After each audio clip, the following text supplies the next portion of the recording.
Okay. Mo kí gbogbo Mùsùlùmí lápapọ̀.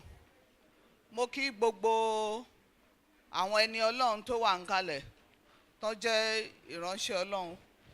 Bàbá wa ọba kábíyèsí o, àṣà pẹ́lẹ́nu, ìrùkẹ̀rẹ̀ àdókì ni a máa pọ̀ sí.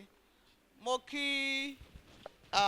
àwọn sẹ́nétọ̀ wa tí wọ́n wà ńkàlẹ̀. My own brother, the Honorable Commissioner, mo kí yín.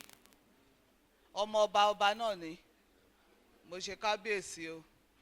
Mo kí gbogbo àwa Mùsùlùmí lápapọ̀ tá a wà ń bí. Ọlọ́run ọba á fi àsìkò yìí, oṣù yọ ẹ̀ṣẹ̀ la wà yìí. Ọlọ́run á wo dédé àsìkò yìí, á gbọ́ àdúrà ẹnì kọ̀ọ̀kan wa.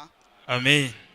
Ọlọ́run á pa gbogbo àìṣedéédé wa yìí tá a ti ṣẹ̀ sẹ́yìn. Ọlọ́run á bá wa parẹ́. Àmín. Á wọlá títóbi ẹ̀, á wọlá àsìkò yìí, á bá wa pa gbogbo àìṣedéédé wa rẹ́. Àmín. Á wá ṣàánú fún wa ní orílẹ̀-èdè Nàìjíríà. Ọlọ́run ò ní jẹ́ ká, Ọlọ́run ò ní febi pa wá, ìyàn ò ní jà wá. Gbogbo ìdojúkọ ẹnì kọ̀ọ̀kan wa, Ọlọ́run á wọlá dédé àsìkò yìí, á bá wa ṣẹ́gun. Ojú ò ní tì wá. Kò sí ọ̀rọ̀ púpọ̀ ju pé àsìkò àdúrà la wà.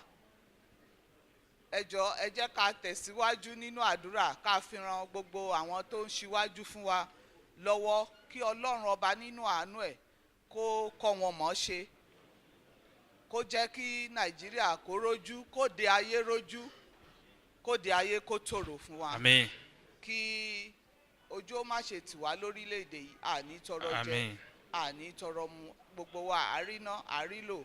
Ọlọ́run á wo ọlá ìjẹ́ kan ṣoṣo ẹ̀, á wo ọlá ọ̀rẹ́ rẹ̀ kan ṣoṣo tí ń jẹ́ Rọ̀súlù Sallallahu alayhi wa sallam.